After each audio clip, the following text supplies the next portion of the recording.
ಶಾರದೆ ದಯ ಪಾಲಿಸು, ಈ ಬಾಳನು ಬೆಳಕಾಗಿಸು.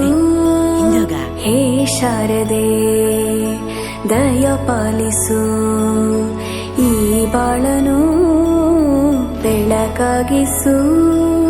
ನಾಳೆಗಳ ದಾರಿಯಲ್ಲಿ ನಂಬಿಕೆಯ ನೆಲೆಯಾಗಿರಿಸು, ಮುನ್ನಡೆಸು, ಕೈ ಹಿಡಿದು